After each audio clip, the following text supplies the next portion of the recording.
நடிகன் நாடாளலாமா? ஒரு நடிகன் நடிகனாக மட்டுமல்லாமல் மக்களை திரட்டுகிற தலைவனாக, சிந்தனை மிக்கவனாக, செயல் வீரம் உள்ளவனாக இருந்தால் நடிகன் நாடாளுவதில் எந்த பிழையும் இல்லை. நான் நடிகன், அதனாலேயே எனக்கு நாடாளும் தகுதி இருக்கிறது என்று சொன்னால் எந்த சமூகமும் ஏற்றுக்கொள்ளாது. அமைச்சர்கள் தமிழை பிழையோடு பேசுவதும் படிப்பதும், தாய்மொழி தெரியாமல் ஒரு அமைச்சரா அப்படிங்கிற விவாதம் எழுந்திருக்கிறது. ஒரு நாற்காலியில் அமர்ந்து விட்டாலும் கூட அது பிழையில்லை. அந்த நாற்காலிக்கு ஏற்ப உங்களை நீங்கள் தகுதிப்படுத்திக் கொள்வதுதான்.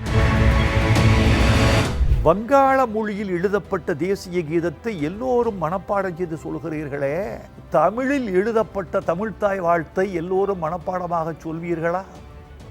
ஏன் சொல்ல மறுக்கிறீர்கள்? நீங்கள் மீண்டும் மீண்டும் பாடவில்லை, அதனால் மனதில் ஏறவில்லை. ஞானபீடம் என்பது என்னுடைய 47 ஆண்டு கனவு. உங்களுக்கு கிடைச்சாலும் தமிழுக்கு கிடைச்சாலும் வேறு வேறு அல்ல நினைக்கிறேன். விருதுக்காக எழுதுவது என்பது பிழை, ஆனால் விருதுக்கு தகுதியாக எழுதுவது என்பது சரி. உங்க 2 பேருக்கும் இடையில ஏதாவது ஒரு கவிதை கண்டிப்பா இருந்திருக்கும். யாருக்கும் கிடைக்காத ஒரு வாய்ப்பு எனக்கு கிடைத்ததமா. நான் பள்ளியில் படிக்கிற பொழுதே கலைஞருடைய தமிழுக்கு ரொம்ப காதல் கொண்டவன்.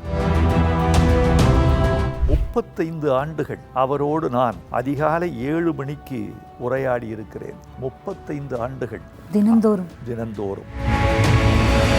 அமைச்சர் துரைமுருகன் தாமதமாக வந்தார். என்ன துரை, என்னையா லேட்டு? அண்ணே முடிவெட்ட போயிருந்தேன். ஓ, முடிவெட்ட போகிறேன். முடிவெட்டுறதுக்கு எவ்வளோ காசு கொடுக்குறேன்? நான் கடைக்கு போகிறேன், நான் ஒரு 1500 கொடுப்பேண்ணே. 1500? அவ்வளோ கொடுக்குறியா? நீ எவ்வளோ கொடுப்ப? அண்ணே நான் 1200. கவிஞர் முடிவெட்ட நீங்கள் எவ்வளோ கொடுக்குறீங்க? நான் முடிதிருத்தக கடைக்கு சென்றால் 1500 கொடுப்பேன், வீட்டுக்கு வந்தால் 1700 கொடுப்பேன். நீங்கள் எல்லாருமே ரொம்ப ஆடம்பரம். நான் எவ்வளோ கொடுக்குறேன்னு தெரியுமா? நான் 750 தான் கொடுக்குறேன். நான் சும்மா இருக்காம எம்ஜிஆர் அவர்கள் நடிகனும் நாடாள முடியும் என்று நாட்டுக்கு சொன்ன தலைவர். விஜய் அவர்கள் முதலமைச்சர். Regal Jewellers, the biggest manufacturer and wholesalers, now in T Nagar, Chennai. Periyar Maniammai Institute of Science and Technology, Tanjavur. Civil engineering with specialization in GIS, remote sensing and more. ஆச்சி மசாலா. எந்த சமையலும் ருசி தேடும் ரகசியம். 20 ரூபாய். குமுதம் நேயர்களுக்கு வணக்கம். இன்றைய நமது நிகழ்ச்சியில சிறப்பு விருந்தினராக சமீபத்தில் ஞானபீடம் விருது பெற்றிருக்கக்கூடிய நம்முடைய இலக்கிய கடல், கவி பேரரசு வைரமுத்து ஐயா அவர்கள் நம்முடைய இணைந்திருக்காங்க. பேசுவோம். வணக்கம் ஐயா. வணக்கம். எங்களுடைய குமுதம் ஸ்டுடியோவுக்கு நீங்கள் வந்ததுக்கு மிக்க மகிழ்ச்சி. இந்த நேரத்தில் அதுவும் தமிழ் உங்களை கொண்டாடக்கூடிய உங்களுடைய நாவல்கள், கவிதைகள், பாடல்களை தொடர்ந்து ரசித்து கொண்டிருக்கக்கூடிய தமிழ் ரசிகர்களுக்கு உங்களுக்கு கிடைத்திருக்கக்கூடிய இந்த மகுடம் அப்படிங்கிறது ரொம்ப மகிழ்ச்சியாக இருக்குது. இந்த மகிழ்ச்சியான நேரத்தில் எங்களுடைய ஸ்டுடியோவுக்கு வந்ததுக்கு மிக்க மகிழ்ச்சி. நினச்சிங்களா கிட்டத்தட்ட தமிழுக்கு 24 வருடங்களுக்கு மேலே ஆயிடுச்சு ஞானபீடம் விருது கிடச்சி. உங்களுக்கு கிடைச்சாலும் தமிழுக்கு கிடைச்சாலும் வேறு வேறு அல்ல நினைக்கிறேன். இந்த நேரத்தில் உங்களுடைய அந்த அறிவிப்பு வந்ததுமே உங்களுடைய மனநிலை என்னவாக இருந்தது? ஒரு விருது என்பது ஒரு படைப்பாளிக்கு ஒரு ஊக்க கனிச்சாறு என்று சொல்ல வேண்டும். ஓடிக்கொண்டே இருக்கிற ஒரு ஓட்டப்பந்தய வீரனுக்கு கிடைக்கக்கூடிய எலுமிச்சம்பழச்சாறு என்றுதான் ஒரு விருதை நான் கருதுகிறேன். விருது என்பது மகிழ்ச்சி தருவது சில நாட்களுக்கு மட்டும்தான். அந்த விருதை தக்க வைத்து கொள்ள வேண்டும் என்ற போராட்டம்தான் வாழ்க்கை முழுவதும். மகிழ்ச்சி சிறிது நேரம், பொறுப்பு வாழ்நாள் முழுவதும். எனவே ஒரு விருது சில மணி நேரங்களின் மகிழ்ச்சியை கொடுத்துவிட்டு பெரிய பொறுப்பை தோள்களிலும் நெஞ்சிலும் சுமத்திவிட்டு போகிறது. இந்த ஞானபீடம் என்பதை பற்றி குமுதம் நேயர்களுக்கு நான் சிறிது சொல்லியாக வேண்டும். பல பேருக்கு ஞானபீட விருது குறித்த அடிப்படையும், அது குறித்த விரிவும், அது குறித்த பெருமையும் இன்னும் முழுமையாக தெரியவில்லை. ஏனென்றால் ஆண்டுக்கு இந்த விருது வந்து கொண்டிருந்தால் இந்த விருது பற்றி தெரிந்திருப்பார்கள். ஆனால் தமிழுக்கு இதுவரைக்கும் 3 விருதுகள் மட்டுமே வழங்கப்பட்டிருக்கின்றன. முதல் விருது 1975 அகிலனுக்கு வழங்கப்பட்டது. 27 ஆண்டுகளுக்கு பிறகு 2ஆம் விருது ஜெயகாந்தனுக்கு வழங்கப்பட்டது. 24 ஆண்டுகளுக்கு பிறகு இப்போது நமக்கு வந்திருக்கிறது. தமிழுக்கு இன்னொரு விருது கிட்டியிருக்கிறது. சாகித்ய அகாடமி ஆண்டுக்கு ஆண்டு வழங்கப்படுவது ஒவ்வொரு மொழிக்கும்.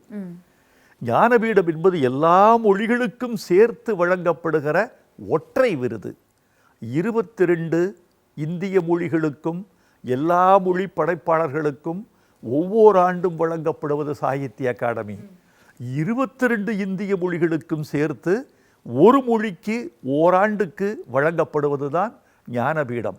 அதனால்தான் எல்லா மொழிகளையும் ஞானபீடம் ஒவ்வொரு ஆண்டும் சேருவதில்லை. தமிழுக்கு 3 தான், இந்திக்கு 12, கன்னடத்துக்கு 6, மலையாளத்துக்கு 6, உருதுக்கு 5. ஆனால் மூத்த மொழிக்கு செம்மொழிக்கு தொன்று நிகழ்ந்ததனைத்து முடர்ந்திடு சூழ்கலை வாணர்களும் இவள் என்று பிறந்தவள் என்றுணராத இயல்பினலாம் எங்கள் தாய் என்று பாரதியாரால் கொண்டாடப்பட்டிய பழைய தமிழ் மொழிக்கு 3 தான் கிடைத்திருக்கிறது. நான் என்னுடைய முதல் தொகுதி 72 வெளிவந்தது வைகறை மேகங்கள். 2ஆம் தொகுதி வெளிவந்தது திருத்தி எழுதிய தீர்ப்புகள் 1979. இந்த 2ஆம் தொகுதி வந்த உடனேயே நான் ஞானபீடத்தை நோக்கி என் எழுத்தை நகர்த்த வேண்டும் என்ற தீர்மானத்துக்கு வந்தேன். ஞானபீடம் என்பது என்னுடைய 47 ஆண்டு கனவு. எல்லா எழுத்தாளனுக்கும் இந்த கனவு இருக்க வேண்டும். எழுதுகிற விருதுக்காக எழுதுவது என்பது பிழை. ஆனால் விருதுக்கு தகுதியாக எழுதுவது என்பது சரி. விருதுக்கு தகுதியாக நம் எழுத்தை தகுதிப்படுத்தி கொண்டால் என்றாவது விருது நம்மை தேடி வரும் என்பதே என் கருத்து. அதனால் இது எதிர்பார்த்த விருதுதான், தாமதமான விருதுதான். சொல்லப்போனால் 10 ஆண்டுகளுக்கு முன்பே வந்திருக்க வேண்டிய விருதுதான் தாமதமாக வந்திருக்கிறது என்று எனக்கு அறிவிக்கப்பட்டது. இந்த விருதை நான் வைரமுத்து என்ற தனிமனிதனுக்காக ஆனது என்று கருதாமல் இந்த மண்ணுக்கும் மக்களுக்கும் ஆனது என்று இந்த மண்ணுக்கும் மக்களுக்குமே ஞானபீட விருதை காணிக்கை செய்திருக்கிறேன். கண்ணதாசன் ஐயா அவர்களுடைய 100ஆண்டு இருக்கும், உங்களுடைய நினைவுகளை பகிர்ந்துக்கணும். கவியரசு கண்ணதாசன் எனக்கு கவிதை ஆசான். முத்தமிழறிஞர் கலைஞர் எனக்கு தமிழை சொல்லிக் கொடுத்தவர் என்றால் கண்ணதாசன் கவிதைகளை படித்துத்தான் நான் கவிதைகளை கற்றுக்கொண்டேன் என்று நான் சொல்ல வேண்டும். அவர் கவிதைகளில் இருந்த ஓட்டம், எனக்கு பக்கத்தில் இருந்த கவிஞர், எந்த ஒரு கவிஞனையும் அவனுக்கு பக்கத்தில் இருந்த கவிஞன் தான் பாதிப்பான். பாரதிதாசனை அதிகமாக பாதித்தவர் யார் தெரியுமா? பாரதி. அதனால்தான் பாரதிதாசன் என்று அவர் பெயர் வைத்துக் கொண்டார். பாரதியாருடைய கவிதைகளை பார்த்து அதுவரைக்கும் சுப்பிரமணியர் துதி அமுது என்று பக்தி பாட்டு எழுதி கொண்டிருந்த ஒரு புலவனாகிய பாரதிதாசன் பாரதியாரின் கவிதைகளின் நவீனத்தன்மையையும் சொல்லாட்சிகளையும் ஓசை ஒழுங்கையும் கருத்துக்களையும் கற்றுக்கொண்டு நவீன கவிதைக்கு தாவினார். பாரதியார் பாண்டிச்சேரியில் பக்கத்தில் இருந்ததனால் இன்னொரு பாரதிதாசனை உருவாக்கினார். பாரதியாருக்கு யார் தெரியுமா குரு? பாரதியாருக்கு குரு ராமலிங்க வள்ளலார், கோபாலகிருஷ்ண பாரதியார். ராமலிங்க வள்ளலாரும் கோபாலகிருஷ்ண பாரதியாரும் இல்லை என்றால் மகாகவி பாரதியருடைய மொழி நடை நமக்கு இருந்திருக்காது.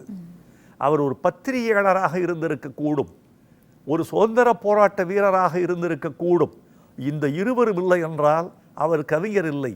எனக்கு பக்கத்தில் எனக்கு மூத்த சகோதரனாக நான் அறிந்த கவி கண்ணதாசன். அதனால் அவர் பாடல்களை கேட்டு வளர்ந்தோம். எறும்பு தோலை உரித்து பார்க்க யானை வந்ததடா, நான் இதயத்தோலை உரித்து பார்க்க ஞானம் வந்ததடா என்ற வரியை 12-13 வயதில் கேட்டு எப்பா என்று வியந்தவர்கள் நாங்கள்.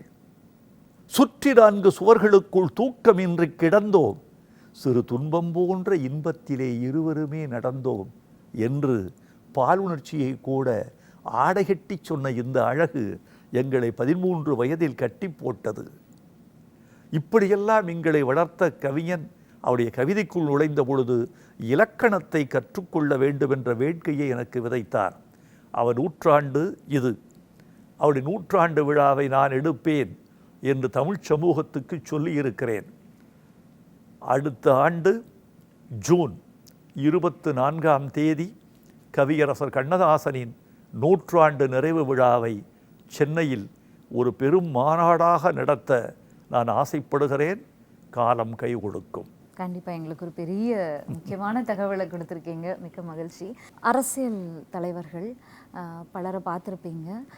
இந்த வரிகள் யாருடையதுன்னு உங்களுக்கு தெரியும், நடிகன் நாடாளலாமா அப்படிங்கிற ஒரு வரி. உங்களுடைய கருத்து என்ன? அதில் நிகழ்கால அரசியல்களை எப்படி பார்க்குறீங்க? நடிகனும் மனிதன்தானே, நடிகனும் இந்திய குடிமகன்தானே, நடிகனும் ஒரு வாக்காளன்தானே, நடிகனுக்கும் சமூக பொறுப்பு உண்டுதானே. ஒரு நடிகன் நடிகனாக மட்டுமல்லாமல் சிறந்த குடிமகனாக, மக்களை திரட்டுகிற தலைவனாக, ஆட்சி செயல்பாடு மிக்கவனாக, சிந்தனை மிக்கவனாக, செயல் வீரம் உள்ளவனாக இருந்தால் நடிகன் நாடாளுவதில் எந்த பிழையும் இல்லை. ஆனால் இந்த தகுதிகளோடு அவன் வர வேண்டும். அவன் நடிகன் என்ற ஒரு தகுதியை தாண்டி இத்தனை தகுதிகளையும் சேர்த்து கொண்டு வந்தால் நடிகனும் நாடாளலாம் என்பதை யாரும் தவிர்க்க முடியாது. நான் நடிகன், அதனாலேயே எனக்கு நாடாளும் தகுதி இருக்கிறது என்று சொன்னால் எந்த சமூகமும் ஏற்றுக்கொள்ளாது. கலைஞர் அவர்களுக்கும் உங்களுக்குமான அந்த உறவு குறித்து ஓரிரு வரிகள், அதோட உங்கள் 2 பேருக்கும் இடையில ஏதாவது ஒரு கவிதை கண்டிப்பாக இருந்திருக்கும், இருக்காமல் இருக்க வாய்ப்பே இல்லை. எனக்கு யாருக்கும் கிடைக்காத ஒரு வாய்ப்பு எனக்கு கிடைத்ததம்மா. நான் பள்ளியில் படிக்கிற பொழுதே கலைஞருடைய தமிழுக்கு ரொம்ப காதல் கொண்டவன். 1969 அண்ணா மறைந்த பிறகு இவர் முதலமைச்சராக முடிசூடினார்.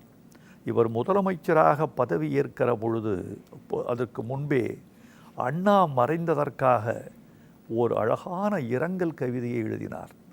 நான் பள்ளி மாணவன், எங்கள் வீட்டில் வானொலி கிடையாது, வானொலி வைத்துக் கொள்கிறவர்களெல்லாம் வசதியானவர்கள். அப்போது எங்கள் ஊராட்சியில் வானொலியில் மக்கள் கூடி நின்றிருந்தார்கள்.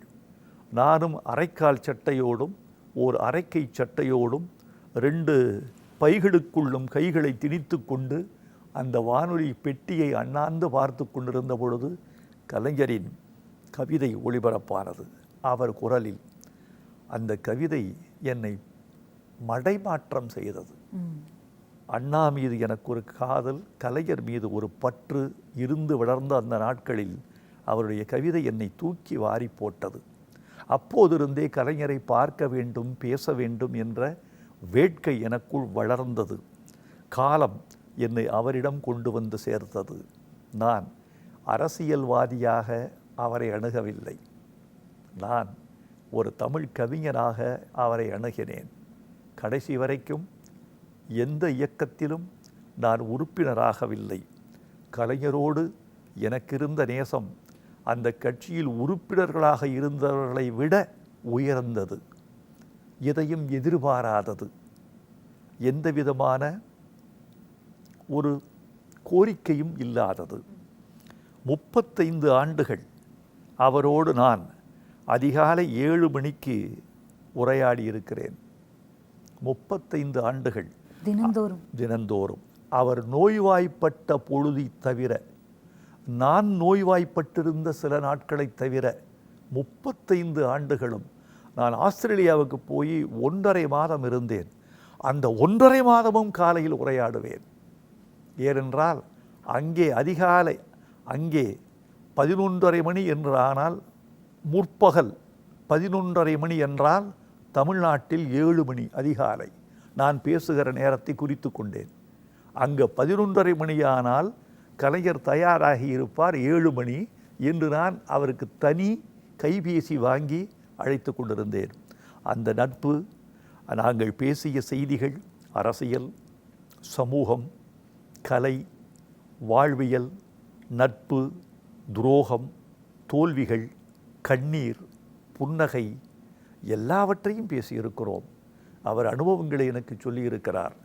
அவர் எல்லா அனுபவங்களையும் எனக்கு சொல்லியிருப்பதனால் எல்லாவற்றையும் வெளியில் சொல்வது ஆகாது, அது அவரை நான் மதிப்பதாகாது என்று நான் முடிவு செய்து சிலவற்றை மட்டுமே நான் சொல்லி வருகிறேன். அவருக்கும் எனக்குமான உறவு எவ்வளவு நுட்பமானது என்று, எனக்கு அவர் எவ்வளவு உரிமை கொடுத்திருந்தார் என்பதை ஒரு சம்பவத்தால் உங்களுக்கு விளக்குகிறேன். ஒரு நாள் நான் அவரோடு சேர்ந்து சில அமைச்சர்கள் பேசி கொண்டிருந்தார்கள். நானும் அங்கு இருந்தேன். அமைச்சர் துரைமுருகன் தாமதமாக வந்தார். என்ன துரை, என்னையா லேட்டு? அண்ணே முடிவெட்ட போயிருந்தேன். ஓ, முடிவெட்ட போகிறேன். முடிவெட்டுறதுக்கு எவ்வளோவா காசு கொடுக்குறேன்? நான் கடைக்கு போகிறேன், நான் ஒரு 1500 கொடுப்பேன்னே. 1500? அவ்வளோ கொடுக்குறியா? நீ எவ்வளோவா கொடுப்ப? அண்ணே நான் 1200. நீ? நான் 1300. நீ 1500. கவிஞர் முடிவெட்ட நீங்கள் எவ்வளோ கொடுக்குறீங்க என்ன கேட்டார். நான் முடிதிருத்தக கடைக்கு சென்றால் 1500 கொடுப்பேன், வீட்டுக்கு வந்தால் 1700 கொடுப்பேன். நீங்கள் எல்லாருமே ரொம்ப ஆடம்பரம். நான் எவ்வளோ கொடுக்குறேன்னு தெரியுமா? நான் 750 தான் கொடுக்குறேன் அப்படின்னு சொன்னார். நான் சும்மா இருக்காமல், அவர்கள் முடிக்கு தகுந்த மாதிரி தானையா கட்டணம் இருக்கும் என்று சொல்லிவிட்டேன். அவருக்கு முடி குறைவார். இதை நான் சொல்லியிருக்கக்கூடாது என்று அப்புறம் நினைத்தேன். ஆனால் அவர் வாய்விட்டு இடி போல சிரித்தார். வாய்விட்டு எவ்வளவு குழந்தை மனம்! ஒருவன் நம் கண்முன்னாலேயே இத்தனை அமைச்சர்களுக்கு மத்தியில் உங்களுக்கு முடி குறைவு என்பதை நகைச்சுவையாக சொல்லுகிறான். அதை கூட அவர் ஒரு எதிர்மறையாக எடுத்துக்கொள்ளாமல் நேர்மறையாக எடுத்துக்கொண்டு அந்த வாய்விட்டு சிரித்த சிரிப்பில், இவரல்லவோ நட்புக்கு உகந்தவர், எனக்கு அந்த உரிமையை அவர் கொடுத்திருந்தார், ஆனால் அந்த இடத்தில் நான் கொஞ்சம் எல்லை மீறிவிட்டேன் என்பது எனக்கு தெரிகிறது.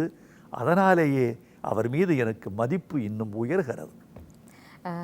கலைஞரையா அவர்கள் பற்றி பேசும்போது, கலைஞர் ஒரு கவிஞர்களுக்கும் கலை தொண்டர்களுக்கும் பத்திரிகையாளர்களுக்கும் கொடுத்த அந்த ஒரு இடத்தை வேறு எந்த அரசியல் தலைவராவது கொடுத்துருக்காங்களா? நீங்கள் பார்த்துருக்கீங்களா?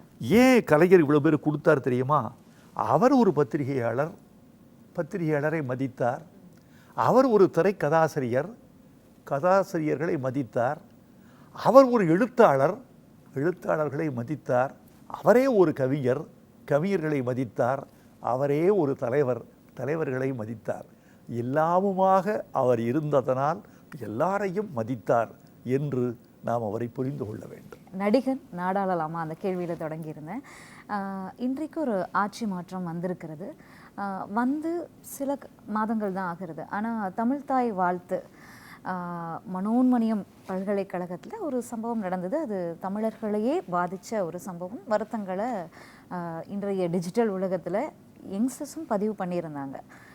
நீங்கள் நேற்றுக்கு ஒரு ட்வீட் போட்டிருந்தீங்க, தீர்மானம் சட்டமன்றத்தில் கொண்டு வந்ததற்கு வாழ்த்து தெரிவித்து.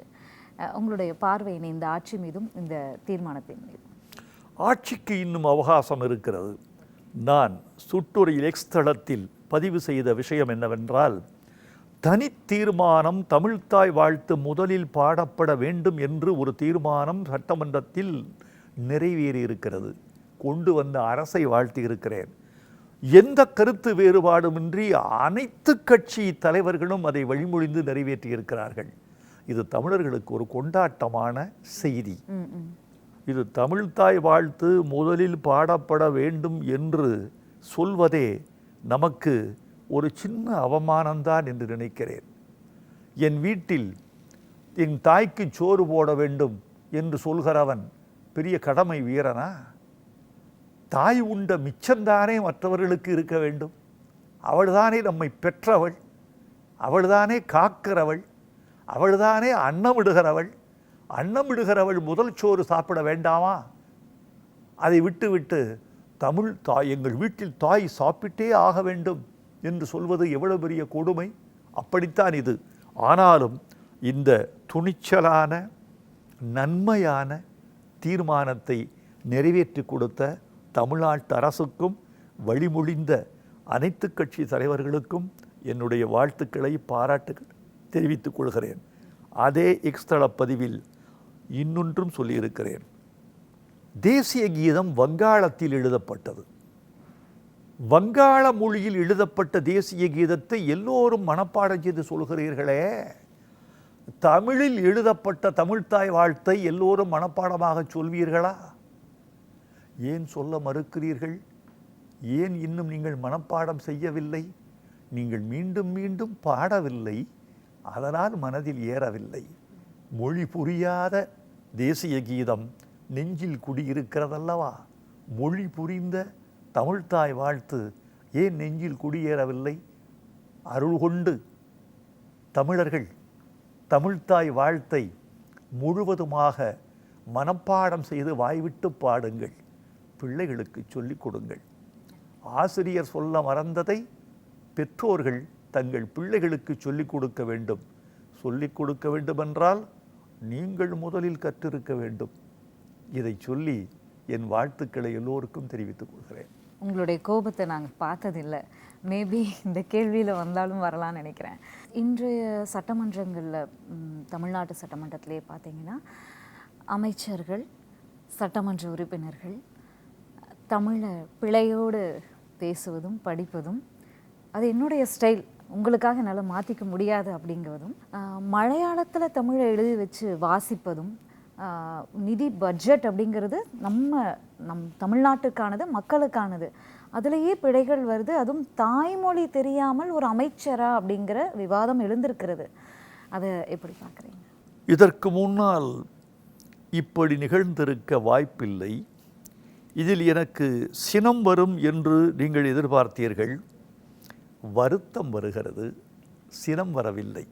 ஏனென்றால் அவர்கள் வேண்டுமென்றே திட்டமிட்டு அப்படி செய்யவில்லை என்று என்னால் உணர்ந்து கொள்ள முடிகிறது. அவர்களால் இயலவில்லை. இயலவில்லை என்பதனால் இப்படி அவர்கள் தங்களை வெளிப்படுத்துகிறார்கள். அவர்களுக்கு ஒரு வார்த்தை, ஒரு இடத்தில் நீங்கள் அமர்ந்த பிறகு கூட உங்களை தகுதிப்படுத்திக் கொள்ளலாம். தகுதி குறைவாக ஒரு நாற்காலியில் அமர்ந்து விட்டாலும் கூட அது பிழையில்லை. அந்த நாற்காலிக்கு ஏற்ப உங்களை நீங்கள் தகுதிப்படுத்திக் கொள்வதுதான் உங்களுக்கும் மேன்மை, நாட்டுக்கும் மொழிக்கும் மேன்மை. அருள் கொண்டு அந்த நண்பர்களுக்கு சொல்லிக் கொள்கிறேன், விரைவில் தமிழை முறைப்படி கற்றுக்கொள்ளுங்கள். சித்திரமும் கைப்பழக்கம், செந்தமிழும் நாப்பழக்கம், வைத்ததோர் கல்வி மனப்பழக்கம். பழக்கத்தால் வருவதுதான். நீங்கள் பிறக்கும் போதே சைக்கிள் ஓட்டிக்கொண்டே பிறந்தீர்களா? நீங்கள் பிறக்கும் போதே நீச்சல் அடித்துக்கொண்டே பிறந்தீர்களா? நீங்கள் பிறக்கும் போதே நடந்து கொண்டு பிறந்தீர்களா? சைக்கிள் ஓட்டுதல், நீச்சல் அடித்தல், நடத்தல், பேசுதல் எல்லாமே பயிற்சியால் வருவது. இன்னும் அந்த பயிற்சியால் உங்களை மேம்படுத்தி கொள்ள முடியும் என்று நம்புங்கள், பயிற்சி கொள்ளுங்கள். அடுத்தடுத்த சட்டமன்றங்களில் உங்கள் முழு திறமையை, மொழி ஆண்மையை காட்டுங்கள். உங்களுக்கு என் வாழ்த்துக்கள். கடைசி கேள்விங்க, ஒரே வரிகளில் உங்களுக்கான வார்த்தைகளை அதில் பதிவு செய்யுங்க. முன்னாடியே நீண்ட நெடிய கேள்வியாக போயிருந்தோம். கலைஞர் ஐயா, தமிழையும் தமிழ்நாட்டையும் செதுக்கி கொடுத்த சிற்பி. எம்ஜிஆர் அவர்கள், நடிகனும் நாடாள முடியும் என்று நாட்டுக்கு சொன்ன தலைவர். கண்ணதாசன் ஐயா, என் கவிதை ஆசான். அவர் நிரந்தரமானவர், அழிவதில்லை. எந்த நிலையிலும் அவருக்கு மரணம் இல்லை. மறைந்த பாரதி ராஜா அவர்கள். எங்கள் ஊருக்கு சினிமா வந்தது, எங்கள் ஊர் சினிமாவில் வந்ததா என்ற கேள்விக்கு விடை சொன்ன முதல் பெரும் கலைஞன். என்னை திரையுலகத்திற்கு அறிமுகம் செய்த என்னுடைய முன்னோடி. இன்றைய தலைமுறையினருக்காக விஜய் அவர்கள். சொல்லை விட செயல் முக்கியம் என்று கருதுகிற முதலமைச்சர் போக போக அவர் ஆற்றல் வெளிப்படும் என்று நான் நம்புகிறேன்.